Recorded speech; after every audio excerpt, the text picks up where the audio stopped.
Ano ba yan? Ang dami-dami namang ganap ng Ekonin. Di ko na alam anong uunahin i-share sa mga fans. Si Eko nag-celebrate din ng birthday ng kanyang anak na si Santino. Wala pang masyadong inilabas na resibo na nagbanding si Janine doon.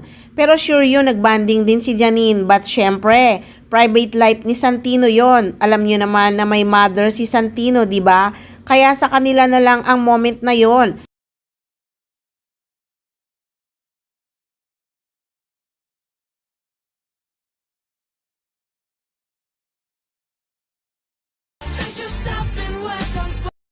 At pagkatapos, si Eko naman nasa Kuya Jay. Grand opening ba naman sa Santa Rosa?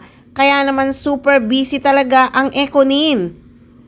Siguradong nandun si Janine Gutierrez sa grand opening ng Kuya Jay sa Santa Rosa. Narinig ko kasi ang boses ni Janine nung nag-live si Eko.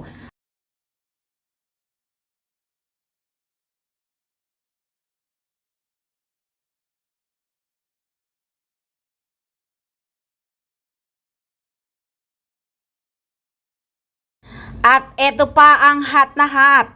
Inilabas na ang kalendaryo ni Janine Gutierrez ng isang kilalang brand ng liquor.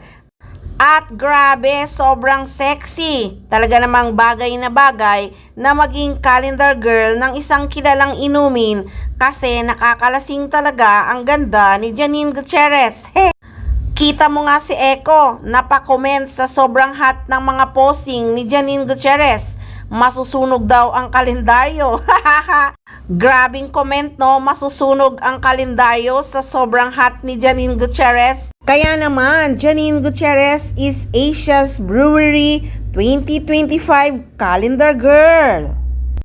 At abangan uli ang part 2 ng ABS-CBN Christmas Special sa Araneta Coliseum. Shine ka pamilya, tulong-tulong ngayong Pasko. Part 2, special on December 14 and 15 at 8:30 p.m. on Kapamilya Channel, Kapamilya Online Live, or A to Z.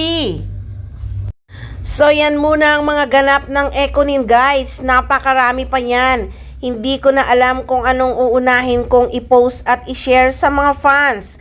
Kaya lagi lang kayong tumutok at mag-abang ng mga updates ng Ekonin. Dito lang yan sa Maarteng Machika!